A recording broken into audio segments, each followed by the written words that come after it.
¿Qué es el libro blanco? El libro blanco es el instrumento para publicitar la política de defensa. La defensa y la seguridad están transformándose. Las amenazas de hace 30 años no son las amenazas de ahora, entonces tenemos que tener fuerzas, ya no las tradicionales, sino unas fuerzas equipadas contra esos ataques. ¿Se tiene que publicar en tiempo de paz? Sí, se tiene que publicar.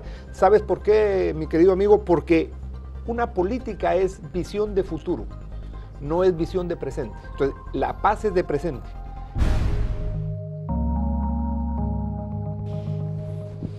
No es muy común que un país se dedique a promover entre sus ciudadanos civiles el conocimiento de los asuntos militares. Pero la producción puesta en circulación esta semana del Libro Blanco de Defensa de República Dominicana incluye a nuestro país. Entre esos países, son 18 hasta ahora con República Dominicana, que tienen un libro blanco en donde establecen muy claramente su estrategia nacional de defensa y la ponen en común con todo aquel que lea el libro. En este caso, hemos tenido una puesta en circulación en el Palacio Nacional esta semana, encabezada por el presidente de la República, la vicepresidenta, los presidentes de varios de los órganos del Estado, en la puesta en circulación por parte del Ministerio de Defensa del Libro Blanco de la Defensa Nacional. Guillermo Pacheco Gaitán es la persona que ha asesorado a República Dominicana y al Ministerio de Defensa desde hace varios años, muchos años, 20 años probablemente. En este asunto lo tenemos con nosotros. Él es el director de Asuntos Internacionales del Security College US de Estados Unidos y lo tenemos con nosotros. Le agradecemos, Guillermo, que haya podido sacar un poquito de tiempo para hablar de cómo es esto, un poco para traducir en el lenguaje lo más sencillo posible a la ciudadanía, de que los ciudadanos se enteren, porque la defensa es una cuestión estratégica, secreta, que no se comparte, porque puede ser que caiga en manos de los enemigos. Exacto. No, mira. ¿Por qué publicar un libro sobre eso? Yo creo que los tiempos cambian y una de las cosas que la democracia trajo fue transparencia. Sí. Y evidentemente, como tú muy bien dices, los temas de defensa, de seguridad, militares, policíacos, no se comparten. Pero la transparencia empezó a obligar a los estados a que la ciudadanía estuviera enterada de por qué hay fuerzas armadas y por qué hay policías. Incluso empezara a entender ciertas cosas que hay inteligencia y que a veces no se entendía. Entonces, se publica lo que se puede publicar. Me explico, en Estados Unidos se publica la Estrategia Nacional de Seguridad, que es obligatorio que el presidente lo presente a los 6 meses de haber entrado. Públicamente, tú lo encuentras en la red, físicamente, pero se calcula que lo que está ahí públicamente es apenas un 15%. Yeah. ¿Y por qué se le pone color a ese libro? Muy buena pregunta. Sí, mira, el origen está en Gran Bretaña. ¿Por qué? En el gobierno de Gran Bretaña se utilizaban folders de acuerdo a cómo iba la discusión de un tema. Entonces podría ser rojo, donde todavía no había nada de consenso, o negro, donde verdaderamente se había roto el consenso, y se utilizaba un folder blanco cuando había habido consenso pleno, y cuando le llegaba al primer ministro para firma y a la reina, si iba en un folder blanco, era que ya estaba alcanzado. Entonces, ahí es donde empieza a llamársele libro blanco. ¿A qué? A toda política que había sido consensuada. A 1957 creo lo toma el Ministerio de Defensa para publicar el libro blanco de defensa. Posteriormente hemos venido encontrando varios libros blancos de turismo. Sí. La Unión Europea lo publica en casi todos sus temas, entonces por eso se le llama libro blanco, un libro donde se ha alcanzado el consenso. Es decir, que el Reino Unido es el primer país que tiene un libro blanco de defensa. Exacto. Por decirlo de esa manera, sí. Como tal libro blanco, aunque ya los países habían publicado sus políticas. Déjame explicarte muy rápidamente.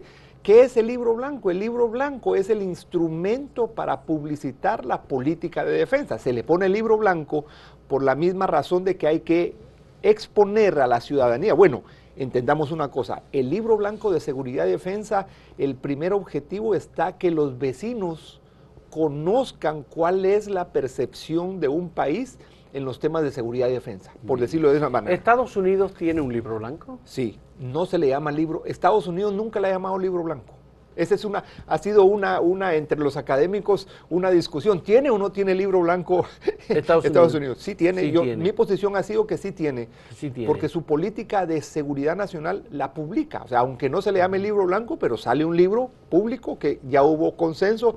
El Pentágono publica la estrategia de defensa, que no le dicen libro blanco, pero para mí es un libro blanco porque lo publicitan en la red y se entregan físicamente. Y un país que tiene escenario de guerra versus un país que no tiene escenario de guerra, ¿necesita de igual forma un libro blanco? Sí, mira, siempre la paz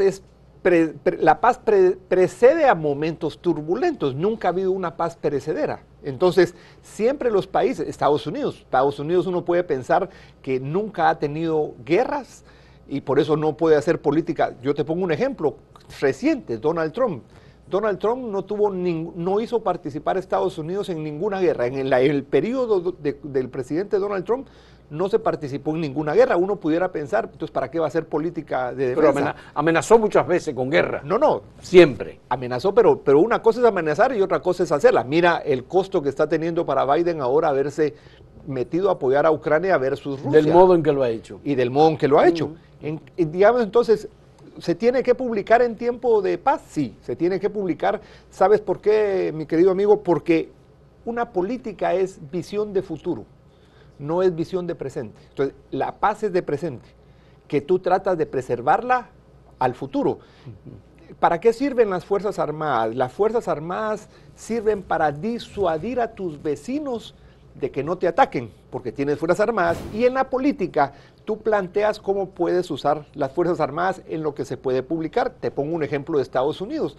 Estados Unidos publica su Estrategia Nacional de Seguridad y su mayor arma de disuasión es un portaaviones que pesa 90,000 toneladas.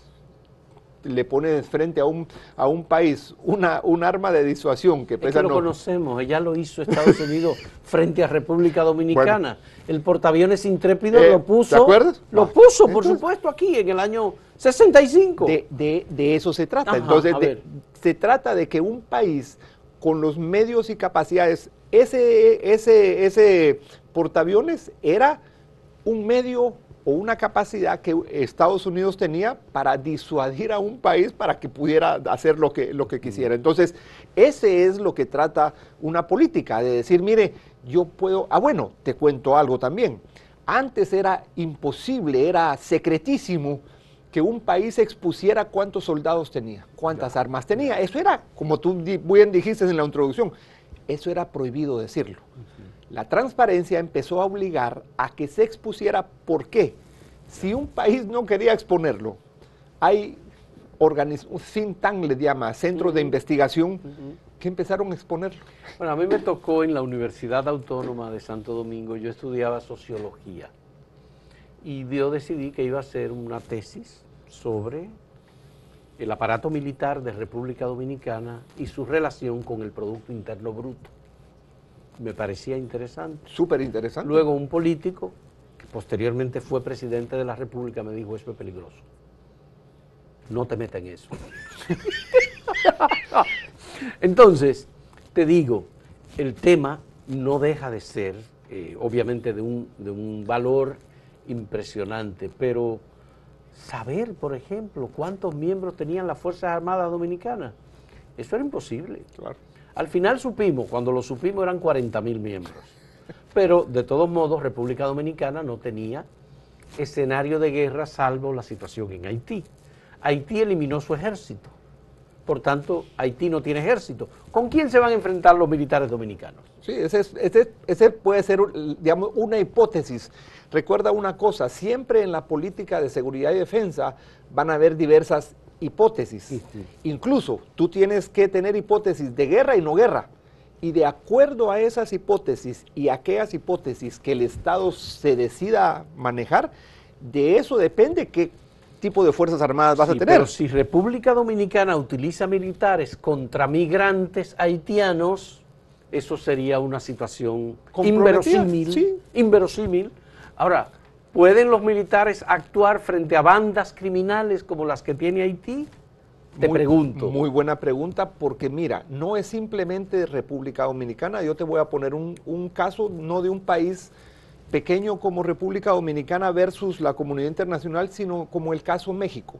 La pregunta sería, ¿pueden las Fuerzas Armadas de México combatir el narcotráfico? El narcotráfico. Bueno, déjame decirte que desde hace 8 años, las Fuerzas Armadas de México lo único que están haciendo es combatir el narcotráfico. Entonces, la pregunta es, ¿qué hace un presidente con los medios y capacidades que tiene, llámese Fuerzas Armadas y Policía, frente a una amenaza, un desafío que sobrepasó todo? Sobrepasó las Fuerzas Armadas, sobrepasó la policía. ¿Qué haces? Mantienes siempre metidos a tus militares en el cuartel y como dice la doctrina y los académicos, que hay que tener a los militares en el cuartel y a los policías en la calle, pero te sobrepasaron completamente todas las amenazas. ¿Qué haces tú como presidente? Entonces, eso nos lleva a otro punto y no sé, me adelanto a una pregunta que tú me hayas podido hacer. ¿Será que en algún momento va a cambiar la lógica de tener Fuerzas Armadas y Policía? ¿O vamos a poder tener como en Panamá una sola fuerza? Ese es una... Ese es una hipótesis o un escenario. No, pero yo te voy a plantear nuevos desafíos. O nuevos desafíos. Nuevos desafíos claro. Para el aparato militar. Los fenómenos ciclones, terremotos, riesgos en los que una sociedad puede verse afectada y dañada. No solamente en materia de seguridad. No, ¿ves? Claro. Y ese no es una responsabilidad del libro blanco también. Sí, eso te iba a decir. República Dominicana, en su libro que presentó en estos últimos días, es el primer libro en América Latina que el título 11 de su libro va justamente en ese tema. Es riesgos y recursos naturales. Es el primer libro que tú puedes ver cómo aborda eso. ¿Por qué? Porque es un tema paradigmático que normalmente en todos los países, tú puedes ver ahora en los últimos seísmos que hubieron en Turquía y Siria, ¿quiénes eran los primeros que aparecían? Las Fuerzas Armadas. ¿Por qué? Porque tienen medios y capacidades para hacerlo. Entonces, República Dominicana en este libro blanco, en su política, ya puso capítulo 11 ese tema, riesgos. Aparte de México, Guillermo, ¿hay algún otro país que haya asumido el combate al narcotráfico como parte del rol de las Fuerzas Armadas? Yo te puedo decir que casi todos en América Latina.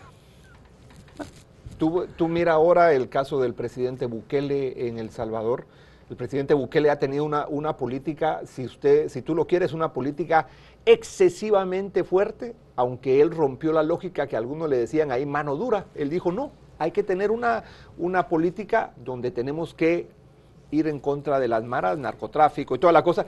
¿Qué hizo? Pero la masificación de la defensa implica la ruptura con la democracia. No. Los ciudadanos no pueden moverse. No, en el caso de El Salvador, he visto lo que está haciendo el periódico El Faro de El Salvador, que es una voz de denuncia frente a todos los abusos que está cometiendo el presidente Bukele. Mira, como tú dices, esa es una visión que se tiene, pero déjame decirte una cosa, el índice de inseguridad que tenía, recuérdate, El Salvador llegó a ser uno de los países más violentos del mundo. Sí. Pero ya no son las bandas, ya es el Estado el que es peligroso. No, pero mira, déjame, mira, todo inicio de un nuevo desarrollo tiene sus riesgos. Yo te voy a poner un tema que la historia nos lo refleja también. Uno mira a Singapur ahora. Tú miras, Singapur es el país con el PIB más alto del mundo desde hace mucho tiempo. Si quién no va a Singapur pero uno se olvida que cómo Singapur llegó a ser lo que era y cómo todavía en Singapur hay pena de muerte para todo ladrón y todo narcotraficante. Lo tiene más cerca, Chile, con Pinochet, que se convirtió en la economía más próspera de América Latina, con la dictadura. ¿Con qué? Claro, con la dictadura. Con el costo. Entonces, el costo democrático es demasiado alto. El costo democrático. La libertad se pierde. No toda. Mira, esa es una discusión que académicamente se ha tenido. Si entre más seguridad hay menos libertad o democracia, o entre más libertad hay más inseguridad. Es evidente que toda discusión nos lleva a eso y no hay una receta. Lo hablábamos justamente en el tema del proceso. Mira, tú no puedes traer lo que pasa ahora, hago un paréntesis. el modelo Bukele. Ahora resulta que hay muchos políticos en muchos países hablando del modelo Bukele. No lo puedes hacer. ¿Por qué? Porque El Salvador tiene sus propias características y el modelo Bukele, con todas sus deficiencias de abusos, o no, respetando eso, tú no puedes agarrar el modelo Bukele y ponerlo. Pero tú miras, incluso en Chile, en Guatemala, en Honduras, hablando que hay que tener modelos tipo Bukele. No se puede. Entonces, cada país tiene que determinar exactamente ese costo. Exactamente ese costo es seguridad, libertad. ¿Cómo maneja eso? No vas a tener en un país 100% libertad ni 100% seguridad. El gran desafío de la democracia es aportar seguridad en democracia. Porque limitar la libertad de movimiento, sí, de asociación, claro, de protesta, de conciencia, de actuación de los ciudadanos es anular la democracia. En definitiva, nosotros lo hemos vivido aquí, estamos hablando de qué representó un gobierno como el de los 12 años de Joaquín Balaguer, que lo único que lo mantuvo como no dictadura fue la existencia de medios de comunicación, pero después fue una dictadura. Se mataba a los ciudadanos en la calle, permanentemente, por cualquier cosa. Te detenían. ¿Quiénes eran los que tenían el poder? Los militares. Si hay un problema de imagen de los militares dominicanos en conflicto con la democracia, es su actuación durante los 12 años de Balaguer. Para no mencionar la dictadura de Trujillo. Claro. Pero entonces, si tú te das creo cuenta, que el libro blanco es un avance. ¿Por qué? Porque esta respuesta que te voy a dar es lo mismo que en su momento los comandantes de los libros que participaban en los libros blancos hablaban de eso. Ellos decían, mire, estas Fuerzas Armadas no son la misma que Pinochet tenía. Y en República Dominicana un libro blanco lo que le representa a la ciudadanía es decir, mire, esas Fuerzas Armadas ya no son si fue en su caso, las autoritarias, las que provocaban golpes de Estado en América Latina. El problema en América Latina es decir, mire, ¿por qué siempre se relacionan los militares con golpes de Estado? ¿Hubo historia? Claro que sí, pero esas Fuerzas Armadas ya no son las mismas ahora. Ya hay más democracia, hay más transparencia, hay más libertad, la conciencia misma, y te pongo un ejemplo de lo que logró República Dominicana. El ministro es militar. Sí. ¿Quién genera el proceso? Es cierto que aquí el presidente Abinader, cuando era candidato, él ofreció libro blanco, ya llega de presidente y hace todo el proceso, pero el ministro es militar. En Guatemala, fui asesor político en una estructura de defensa militar como la de aquí, y quien abre los espacios son los militares y no los políticos. A mí me tocó convencer al político para decirle, mire, la validez del libro blanco es así, así. Ya los militares estaban convencidos. Entonces, ha habido una transición en que vemos ahora militares con una concepción de transparencia, de libertad, de respeto de los derechos humanos, tal vez no en su 100%, porque hay algunas siempre personas no institucionales, sino personas, pero vemos una transición. Guillermo Pacheco, tú estás informado y conoce el aparato militar de República Dominicana, también por lo que me dices, conoce parte de la cuestión política en el país. ¿Estamos preparados para tener un ministro o una ministra de Defensa Civil? Mira, no sé si están preparados ahora, pero creo que es la tendencia que vemos. Yo te cuento una cosa, en América Latina solo hay 5 países que todavía tienen un ministro militar. México dice que nunca pierde, ellos tienen 2. Tienen la Secretaría de Marina por un lado y la Secretaría de Defensa por un lado. Tienen 2 ministros, son militares. México, Guatemala, El Salvador, República Dominicana y Paraguay. Son los únicos 5 países que ya quedan con ministros militares. Entonces, la tendencia es que vamos camino a eso. Yo creo que cada México nunca tuvo una dictadura militar porque sus militares resultaron de una revolución exitosa. La Revolución Mexicana de 1917, bien. Pero Guatemala tuvo dictadura militar. Sí. Paraguay ha tenido dictadura militar. Paraguay también. El Salvador ha tenido dictadura militar. Ajá. República Dominicana tuvo una dictadura, la de Balaguer, que no es militar, pero los militares mandaban. Con un viejo como Balaguer, que era un zorro político, que se mantuvo y sobrevivió. Entonces, ¿qué lección estamos teniendo? Que los países en donde ha habido dictaduras militares, son más fáciles de tener un ministro civil de defensa? Puede ser que sí. Yo te voy a poner otro ejemplo. Brasil. Brasil tuvo dictadura militar. Y Brasil ya tiene un ministro civil. Bueno, yo hago una aclaración. Yo no le llamo civil, un ministro político, porque hay que hacer una diferencia. Sí. Tú puedes ser un civil cuando no tienes una función política de gobierno, pero en el momento en el que tú asumes una función de gobierno, tu naturaleza civil se pierde porque asumes una naturaleza política, entendiendo una cosa: todo lo que tú hables es política de gobierno, pero como civil tú puedes decir cualquier cosa, que eso no significa nada de gobierno. Entonces, hay una diferencia, y yo por eso hablo de la conducción política de la seguridad y la defensa. Por naturaleza, la conducción de la seguridad y defensa tiene que ser política. Entonces, ahí se va tu pregunta. Te voy a dar un dato. Dime. En este gobierno de Luis Abinader se comenzó a cambiar. El presidente Luis Abinader designó como director del DNI, Departamento Nacional de Investigaciones, a un abogado, a un profesional político como director, y siempre, todo el tiempo, los directores habían sido militares. Estamos tratando de cambiar la ley ahora, estamos... Claro. Vamos a hacer una pausa, en un momento volvemos en este diálogo con Guillermo Pacheco Gaitán, asesor del Ministerio de Defensa en materia de libro blanco de defensa. Volvemos en un momento.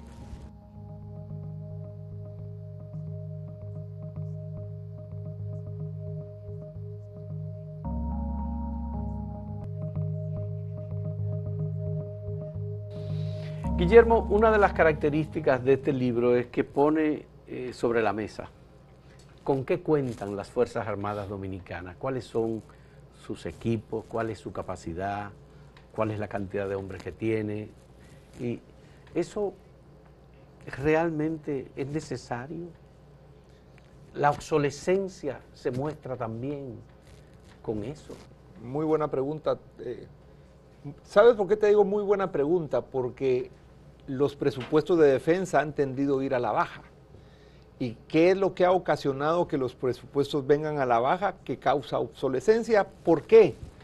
Normalmente, lamentablemente en América Latina, primero hay presupuesto y después política. Y debe ser al contrario. La política determina el presupuesto. Pero en nuestros países de América Latina tiene mucho poder el ministro de Hacienda o de Finanzas, como se le llame, y determina qué va a tener cada ministerio. Y no solo obsolescencia en Fuerzas Armadas, en salud, en educación, hay mucha obsolescencia. ¿Por qué? Porque los ministros de Finanzas y de Hacienda no entienden de política, sino entienden de ver qué ponen y qué quitan. Entonces, cuando un país como Estados Unidos, te voy a poner un ejemplo, Estados Unidos en su presupuesto, el mayor porcentaje del presupuesto está destinado en defensa. La última aprobación son 856,000 millones. Es el imperio. Sí, imperio. Pero mira, ¿por qué? Ahí se entiende. Pero te digo una cosa. Ajá. La política de seguridad de Estados Unidos, en su primer párrafo, cuando tú la lees, dice que la influencia de Estados Unidos es global. Y uno puede decir, bueno, ¿y por qué global? Bueno, porque... Pero ellos, para decir tiene presencia en el mundo entero. A eso es. Pero bases militares. ¿Qué significa eso? Pagan los costos. Pagan los costos. Y entonces eso lo ponen en su política. Imagínate que si lo pusieran en su político y el secretario del Tesoro, como se llama ya, le diga, no, yo no le financio, eso le doy el 30%. Nosotros somos consumidores netos de los países desarrollados que colocan armas en países periféricos, para utilizar una teoría tercermundista de hace ya mucho tiempo. Frank y compañía, que eran los que hicieron todas aquellas teorías. Y eso ha sido una historia imperial. Tú lo miras en toda la historia, los imperios ha sido exactamente lo mismo. Sí.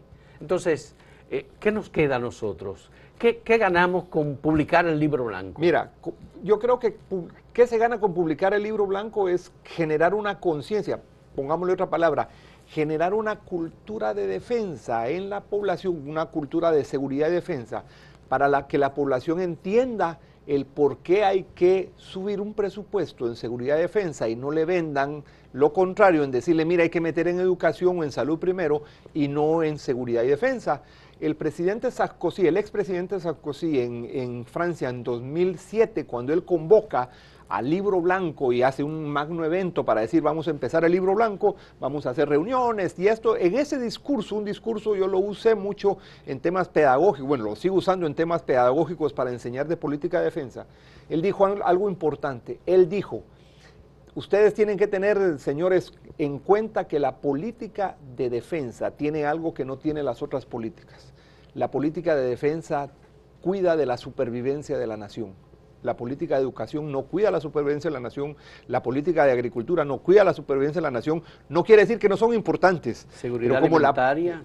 Sí, pero como la defensa es la que guarda las fronteras en contra de cualquier, y él lo expuso bien, la política de defensa tiene implícita la supervivencia de la nación. Por eso retomo tu pregunta, ¿en tiempo de paz hacemos política de defensa o no?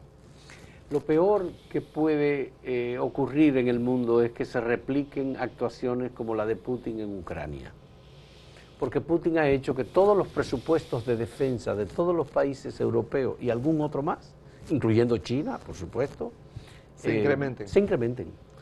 Y eso atenta contra la economía, definitivamente. Te hago una pregunta. Ahora yo me convierto... me va a preguntar a mí, Guillermo. ¿A quién le interesaba que se incrementaran los presupuestos de defensa en Europa? O a Estados Unidos, que es el suplidor mayor, máximo. Entonces, por eso mi pregunta la industria armamentista. Por eso, no será Rusia que era es inducido el hecho de que durante Trump, repito nuevamente, por Estados Unidos, durante el periodo Trump, la industria de defensa de los Estados Unidos vino no a la quiebra, pero vino para abajo. ¿Por qué? Porque no hubo guerra, entonces no hubo dónde vender material militar de defensa. Ahora logró la guerra Rusia-Ucrania lo que varios presidentes de Estados Unidos le venían diciendo a Europa. Incrementen su presupuesto de defensa porque yo no puedo cubrir lo que ustedes no cubren. ¿Qué logró el conflicto Rusia-Ucrania? Como tú muy bien dijiste, hay un incremento.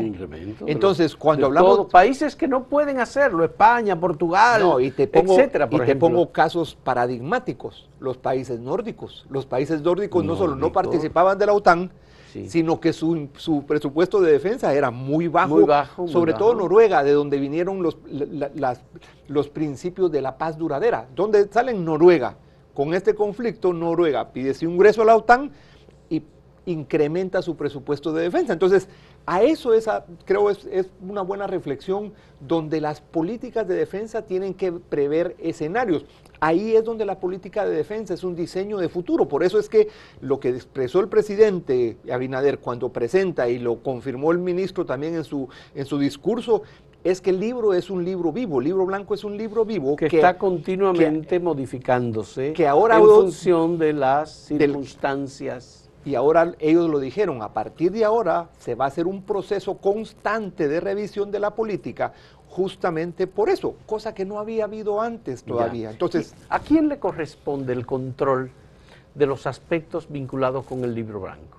¿Al aparato militar o al aparato de alguna manera político-civil? Muy buena pregunta. Mira, entendiendo una cosa, incluso no es a lo militar. Si hablamos que la conducción de la defensa y de la seguridad y la defensa es político, le corresponde a lo político, entendamos una cosa, y es cuando yo explico, mire, aunque el ministro sea político, aunque el ministro sea militar, él cumple un papel político al ser ministro de la defensa. ¿Por qué?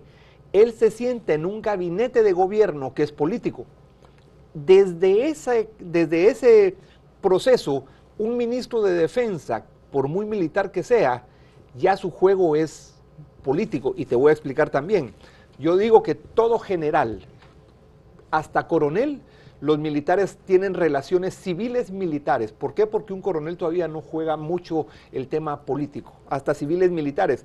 ¿Cuáles son la característica de unas relaciones civiles militares? El conocimiento, se conocen. Aquí el EGAE hace cursos donde junta militares, civiles, donde vamos a Washington a hacer un curso que teníamos compañeros militares. Esas relaciones civiles militares. Civiles militares. Pero las relaciones... Yo cuando fui a Washington estuve con legisladores. ¿Te acuerdas? Julio César Valentín, que era diputado. Nuestro compañero. Estuve con gente del Ministerio de Relaciones Exteriores, Arlete, Alejandra Liriano también. Vale. estuve con periodista, Beri Candelario. Y también con un militar. Y que también con un militar que estuvo con nosotros.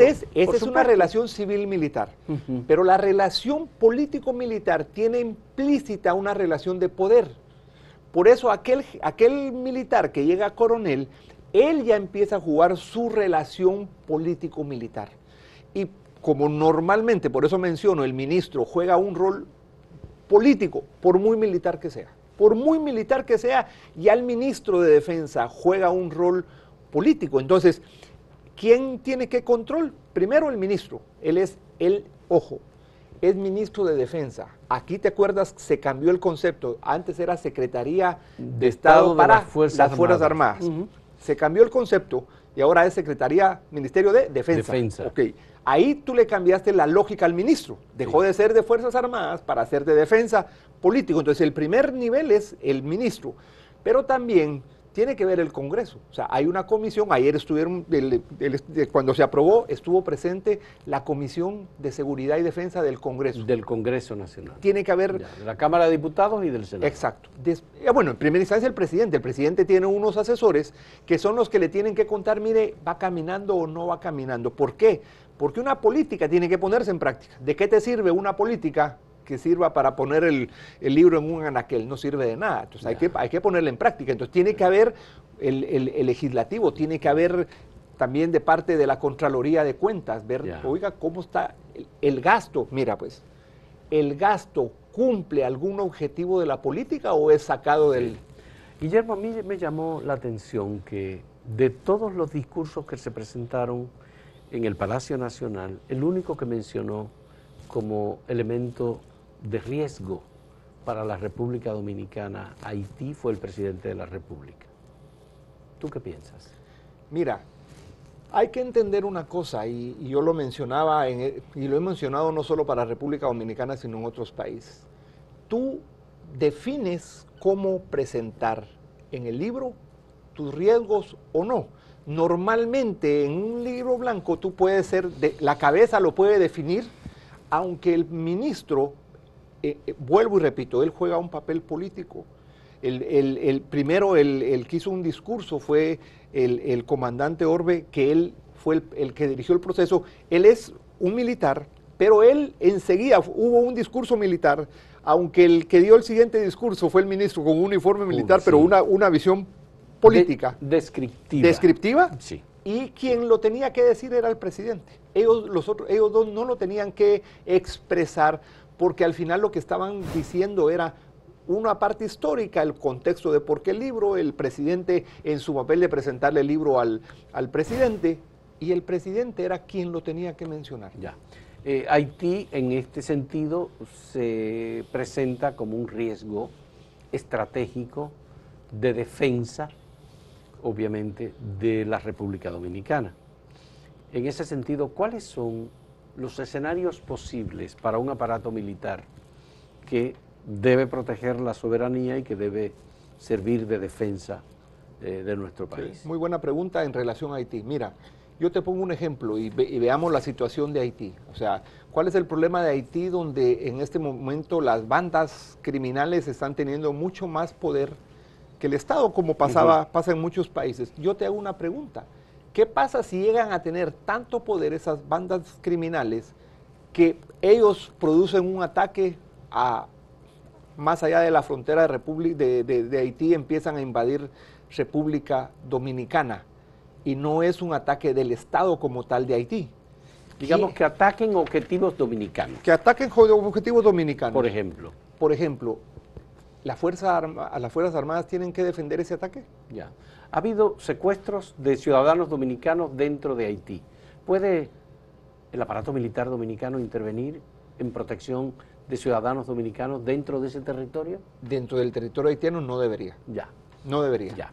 Pero digamos, es un escenario posible. Es un escenario posible, claro. Un escenario posible. Totalmente de acuerdo. Aún se actúe de manera sigilosa, secreta.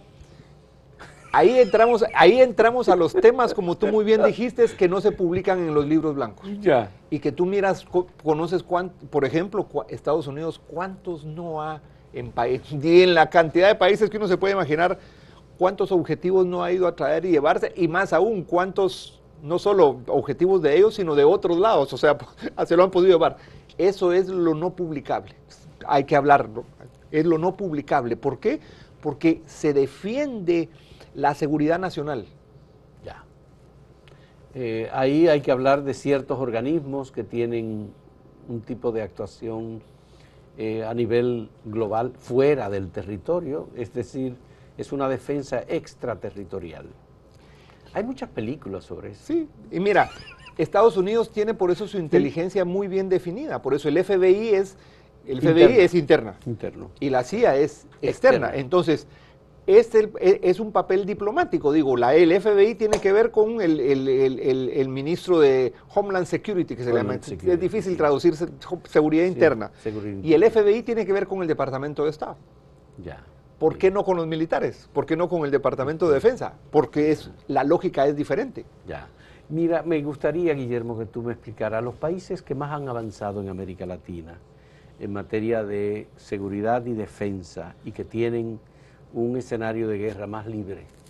Ya sabemos el caso de Costa Rica, que Costa Rica ha estado rodeada de países que han ido a la guerra, pero Costa Rica no ha sufrido la tentación de tener un aparato militar y por tanto no destina recursos a su defensa militar propiamente. No, mira, hay que entender una cosa. Lo militar es una cosa y la defensa es otra. Entendamos una cosa. Lo militar es el instrumento para la defensa. Sí. Entonces, tú inviertes en defensa y el instrumento del gasto es militar. ¿Costa Rica hace acciones de defensa? Sí. Sí. ¿Tú te acuerdas cuando Nicaragua lo ataca por lo del río San Juan? Ajá. ¿Quién crees que fue a defender ese ataque? La parte de defensa de la seguridad pública costarricense, que déjame darte un dato. Ellos están mejor armados que los ejércitos de Guatemala, El Salvador y Honduras. ¿Ah, sí? Claro, entonces ellos no gastan en lo militar, pero sí gastan en defensa y gastan muchísima plata. Y te pongo otro ejemplo que para mí es mejor. Panamá. Panamá igual, después de la invasión, quitan las Fuerzas Armadas y ellos tienen una seguridad, pero es una seguridad que está dividida y ellos tienen seguridad fronteriza. Ellos le llaman seguridad fronteriza. ¿A quién? A un cuerpo que hace defensa. Bien. Y tienen equipo muy caro. Y aquí yo necesito que tú nos ayudes a entender lo que está pasando. El tema fundamental, según el secretario general de Naciones Unidas, Antonio Guterres, es que la ciberseguridad se ha convertido en la preocupación mayor de todos los países. Entonces, recientemente, el gobierno de Costa Rica fue cooptado completo por unos bandidos que en materia de ciberseguridad secuestraron toda la data del gobierno. Lo paralizaron. Sí, claro. Bien. ¿Cómo puede actuar el aparato militar en materia de ciberseguridad y si está capacitado? Ya sé que en República Dominicana tenemos el CI 5G, algo así, 5GI. ¿Pero es eso suficiente? Pues mira, no necesariamente es suficiente todavía. Entendamos una cosa. Estados Unidos crea el cibercomando, o sea, antes habían solo comandos, por decir así, militares con una visión determinada. El problema de terminar la Guerra Fría es que la Guerra Fría tú sabías cuál era tu amenaza, quién te estaba amenazando, después de la Guerra Fría ya no, y la ciberseguridad, los ciberataques vinieron a complicar, por eso hablamos de lo VICA, el mundo VICA, que es un mundo volátil, incierto, complejo y ambiguo. ¿Por qué? Porque esas cuatro, bueno, y ahora le dicen es frágil, no lineal, eso lo vino a evidenciar los ataques cibernéticos. Entonces, ¿qué es lo que está haciendo también República Dominicana? Es haciendo una trascendencia a estos ataques que son contra la defensa de tu país. Claro que sí, porque son ataques externos. El ataque a Costa Rica no lo hicieron desde Costa Rica, lo hicieron desde fuera. De fuera, claro. Lo hicieron de fuera. Entonces, lo que necesita es ahí entender que la defensa y la seguridad están transformándose. Las amenazas de hace 30 años no son las amenazas de ahora, entonces tenemos que tener fuerzas, ya no las tradicionales, sino unas fuerzas equipadas contra esos ataques. Rusia es uno de los países que más ataques cibernéticos realiza. Los piratas rusos son muy conocidos, con conexiones políticas muy fuertes. ¿Qué se puede hacer contra eso desde los países de Occidente y Mira, democrático. es exactamente lo mismo que se hacía en la guerra tradicional. ¿Qué se hacía? Es poder tener infiltraciones, poder saber qué es lo que están utilizando, o sea, hacer inteligencia para, primero, saber qué pueden estar utilizando y para poder tú estar preparado. Es lo mismo de la guerra, solo que al nivel de lo que no se ve. Antes se veía, bueno, los agentes secretos, los espías no se veían, pero es exactamente lo mismo. Entonces, ese es lo importante de tener un libro blanco, porque transparenta la acción de las Fuerzas Armadas y va evidenciando que lo tradicional que normalmente han hecho las Fuerzas Armadas ahora está subiendo de nivel a un nivel cibernético. Pero nuestro libro blanco no tiene nada sobre ciberseguridad. Poquito, pero ya lo va teniendo. Y te puedo asegurar que este análisis que el presidente ofreció y el ministro va encaminado a eso, a entender cómo en esto que viene, las Fuerzas Armadas van a estar potenciadas más en el tema cibernético para que entender cómo estos ataques pueden venir de donde sea. Ya. Países como la India, que también tienen un aparato tecnológico y un potencial muy grande, también tienen una exposición mundial en materia de ciberseguridad. Nosotros nos podemos asociar como países para crear centros de atención, de protección, de autodefensa y de ataque en el caso de que fuera necesario. Claro que sí, como tú muy bien dices, tener alianzas con aquellos que han avanzado muchísimo en eso, y aquí se me había olvidado mencionar anteriormente. ¿Sabes cuál es otro gran problema en lo cibernético, como empezó a haber en la guerra tradicional? Que empezaron a dejar de haber ataques de Estado y empezaron a haber ataques de grupos que no pertenecían a los Estados. En lo cibernético el problema que tenemos es que muchos de esos ataques, los piratas cibernéticos que tú mencionaste, ya no son de Estado en muchos casos. Ya son de bandas criminales que lo que hacen es, como en el caso de Costa Rica, en Costa Rica se apropiaron de esto, secuestraron, por ejemplo, sí, la información del Estado y le dicen, mire, negociemos, yo quiero tanto.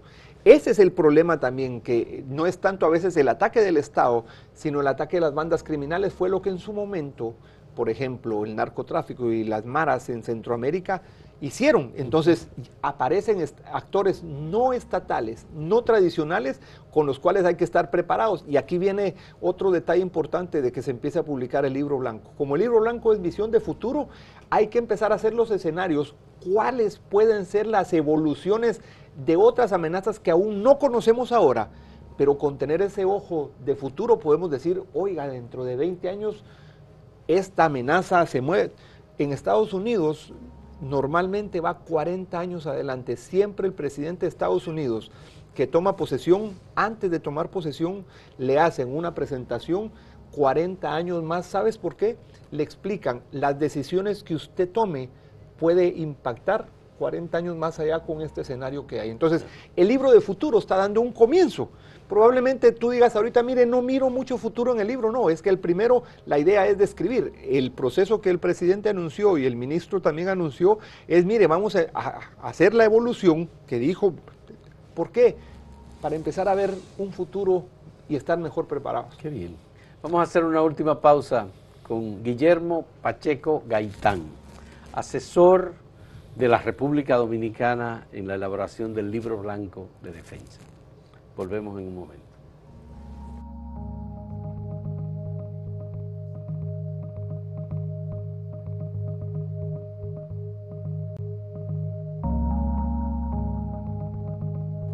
Me interesa conocer, Guillermo, la divulgación del libro, porque lo vi anoche, pero yo no vi que nadie se llevara un ejemplar del libro ayer en el Palacio Nacional. Yo estuve y pensaba que iba a tener la oportunidad de leerlo, de traerlo, y no. Sí, mira. No nos entregaron a los que estábamos presentes. Lo vimos y que se lo entregaron al presidente. Claro. Un solo ejemplar. Ni a la vicepresidenta, ni al presidente del Tribunal Constitucional, ni a nadie le entregaron. ¿Qué pasó? No, mira, ayer era un acto muy formal, muy significativo, pero hay diseñado un proceso de divulgación en 3 niveles. 3 niveles importantes que necesita divulgarse y tú verás la evolución. Primero, obviamente va a estar en online, en el link del Ministerio de Defensa, ahí tú vas a poder y descargarlo. Normalmente ahora... ¿Ahora está o no todavía? No, a partir de estos próximos días ya va a estar el libro, tú le das clic y se hace, entonces ese es el nivel muy general y va a haber un proceso que el Ministerio lo va a hacer a través de divulgación a nivel nacional, por decirlo así. Pero hay otro nivel importantísimo también, que es al interno.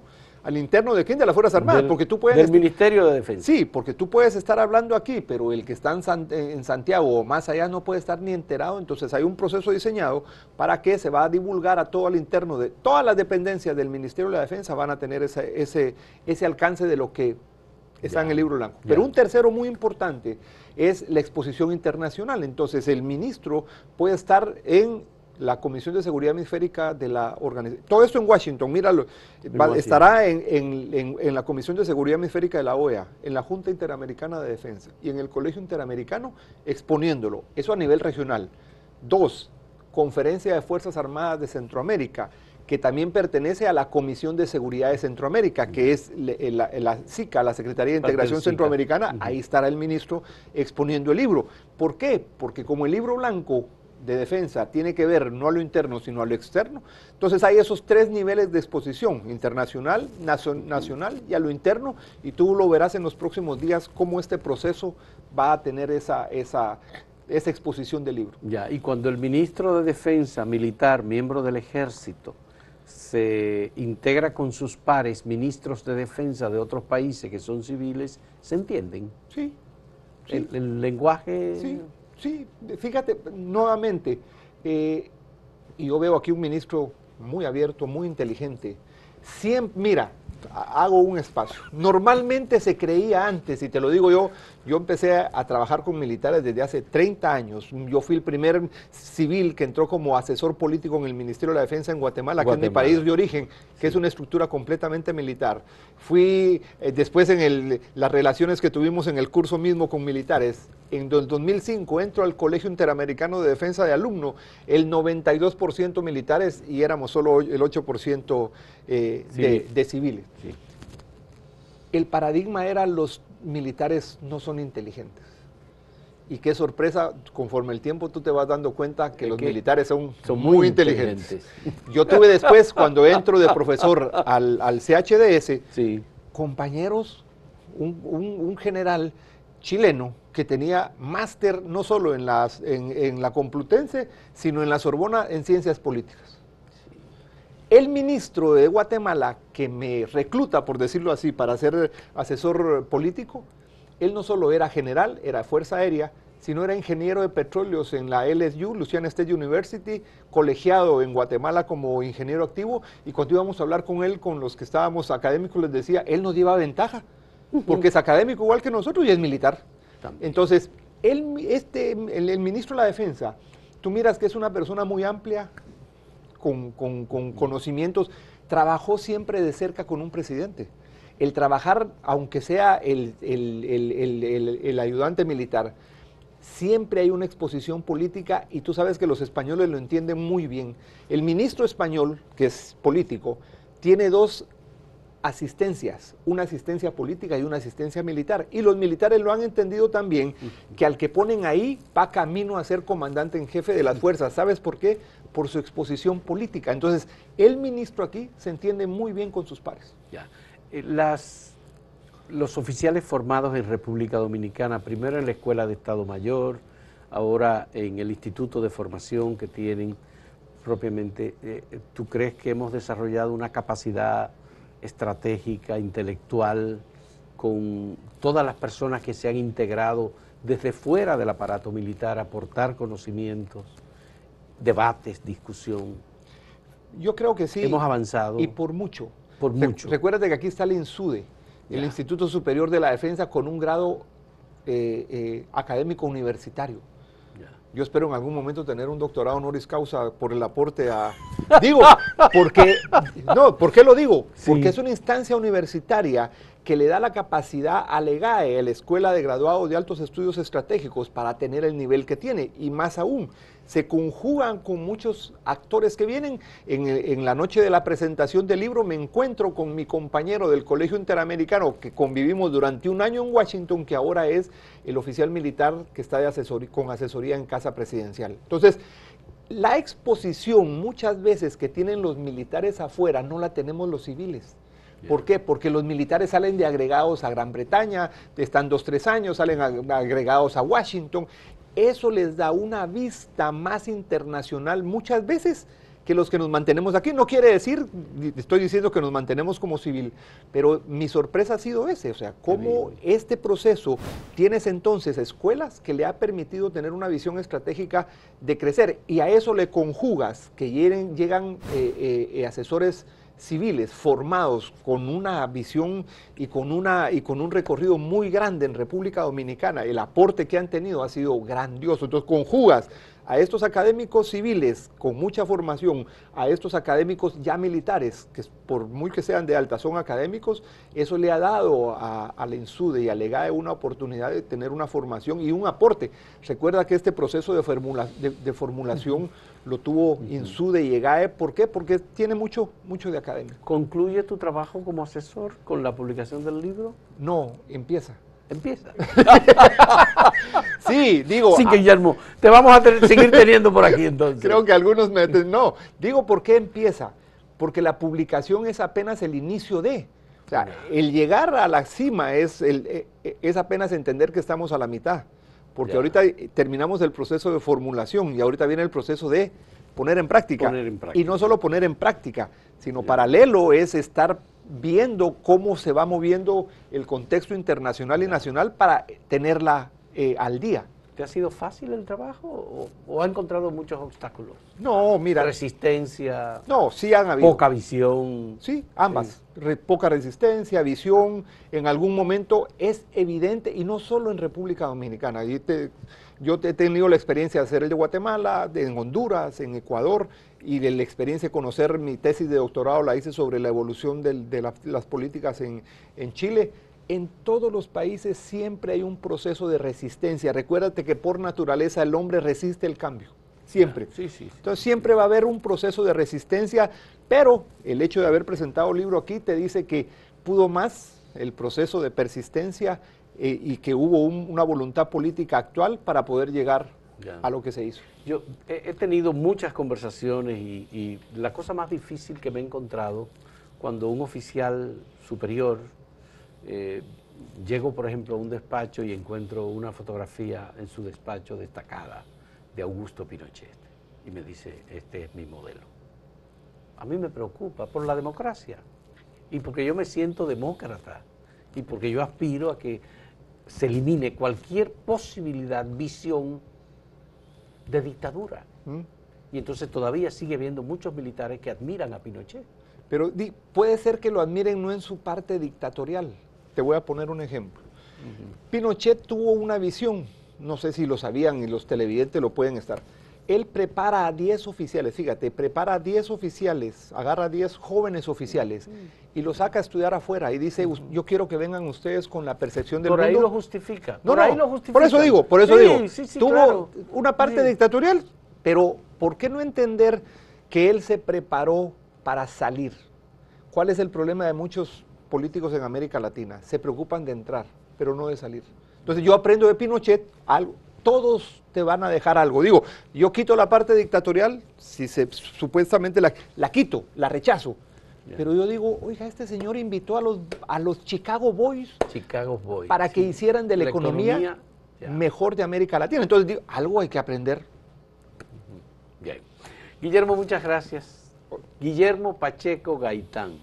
Él es la persona que ha servido y apenas comienza como asesor en República Dominicana en materia del libro blanco que se acaba de poner a circular en primera edición, ¿verdad? No masificada, única, de un único libro en el Palacio Nacional. Él además es el director de Asuntos Internacionales del Security College US de Estados Unidos. ¿Es de Estados Unidos? Sí, ¿verdad? de Estados Unidos. Bien. Le agradezco muchísimo a Guillermo quien conozco desde hace más de 20 años. Estuvimos juntos en Washington en 1999, si te recuerdas de nuestros amigos, habían varios ahí de diferentes lugares. Siempre recuerdo a los militares venezolanos que estaban con nosotros. Cierto. Sí. Y tú sabes que llegaron a ocupar altos puestos. Altos puestos durante la administración del chavismo. Sí. Así es. Bueno, muchas gracias, Guillermo, no, a ti, por esta conversación. Grata conversación. Me alegra muchísimo actualizar y saber que tú estás, pero muy, muy, muy, muy por encima de todo lo que nosotros aprendimos allá en Washington en ese momento. Señores, muchas gracias a ustedes igualmente por participar de esta conversación con Guillermo Pacheco. Hasta luego.